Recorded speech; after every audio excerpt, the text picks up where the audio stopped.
People in Green Hill Estate always admired Mrs. Helen Brooks, a calm woman, a beautiful mother, a woman with three polite, well-behaved children, Daniel, Bella, and Chris. Everyone said her home was perfect. Everyone wished to be like her. But Helen carried a dark secret that no one in the world could ever imagine. Helen did not give birth to any of those children, and the way she got them, if people found out, her life would be destroyed forever. Helen had been married for 10 years to her husband, Michael Brooks, a kind security consultant who traveled often because of work. Sometimes he stayed out of the home for 7 months, 8 months, and sometimes 1 year. They prayed for a child for many years, but nothing happened. Doctors said Helen's womb was weak. Some said it was stress. Others said it was nature. Michael told her, "Baby, don't worry. We are enough for each other." But Helen wasn't okay. She wanted to be a mother. She was tired of being alone at home. One day, something happened that changed her life. Helen was coming home from work when she had a baby crying near an old abandoned shop. Curious, she moved closer and saw something shocking. A baby boy wrapped in a thick blanket, shaking from cold. There was no note, no person around, no explanation, just a child alone. Helen froze. She called the police, but hung up before the call connected. Something inside her whispered, "Take the baby home. Take him. You always wanted a child." And that was how Daniel came into her life.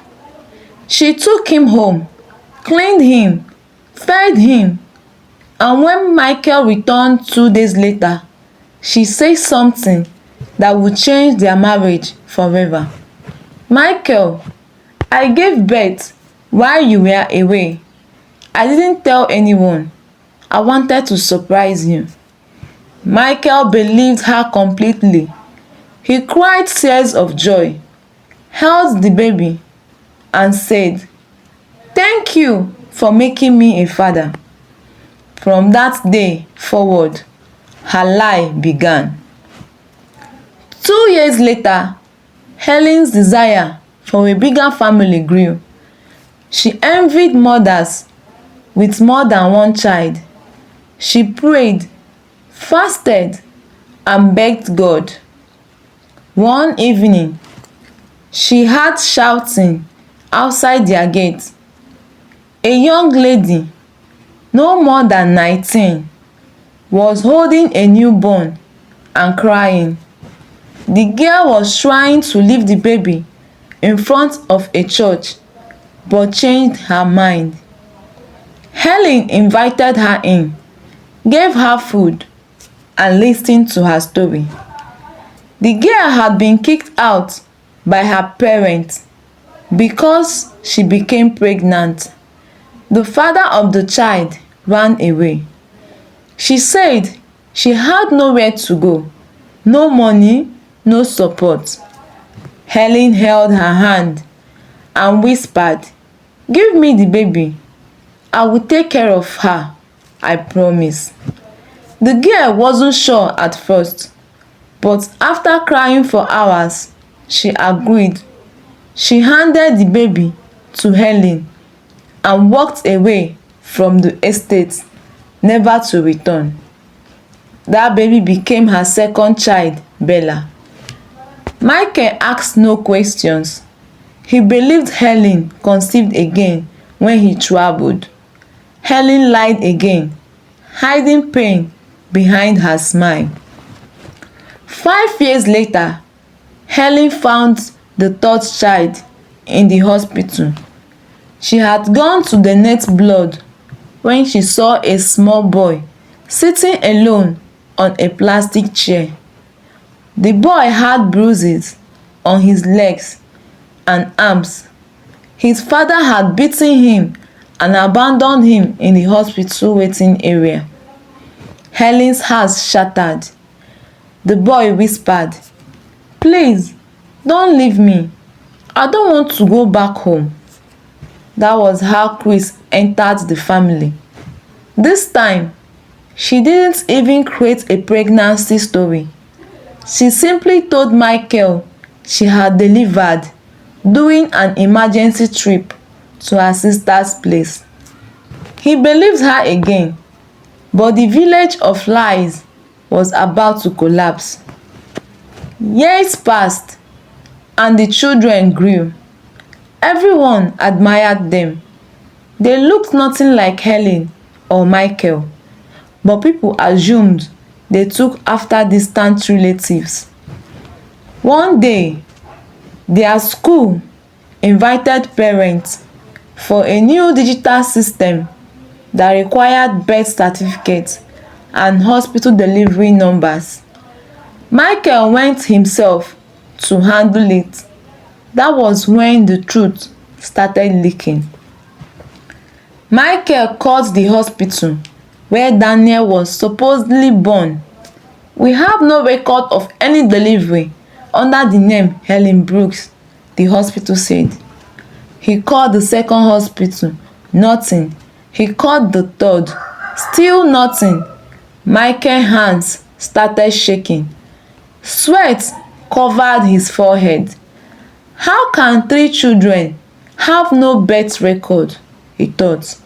Then the biggest shock came. A woman called the school, claiming to be Bella's biological mother. She said, "My baby was adopted by a woman named Helen many years ago. I just want to check on her." The school called Michael. His heart stopped. Michael rushed home, breathing hard. When Helen saw him, she knew the truth had arrived. Michael shouted, "Helen, what is going on? Where did you get these children? Tell me the truth." Helen fell to her knees, crying uncontrollably. I am sorry, Michael. I didn't steal them. I just couldn't watch them suffer. I wanted a family. I wanted to be a mother. I was tired of being all left alone in this house. I didn't kidnap anyone. I saved them." She explained everything: the abandoned baby, the desperate teenage girl, the abused little boy. Michael broke down in tears. He loved the children deeply, but he felt betrayed. "You should have told me," he whispered. Daniel, Bella, and Chris stood at the staircase, listening. Their hearts shattered instantly. "Mom, are we not your real children?" Bella asked. Helen put them into her arms. "You are my real children. Maybe not from my body, but from my heart." Michael and Helen met with the authorities and told the truth, because she didn't steal the kids but rescued them. The government allowed them to legally adopt all 3 children. It took months of interviews, checks, and paperwork, but finally they became one true family. Moral of the story: blood does not make a family, love does. Trust is one thing you cannot buy. Try not to break the trust of a spouse or a friend. Helen's methods were wrong, but her heart was pure. At the end, the truth set them free. Please subscribe and continue to watch my story. Thank you.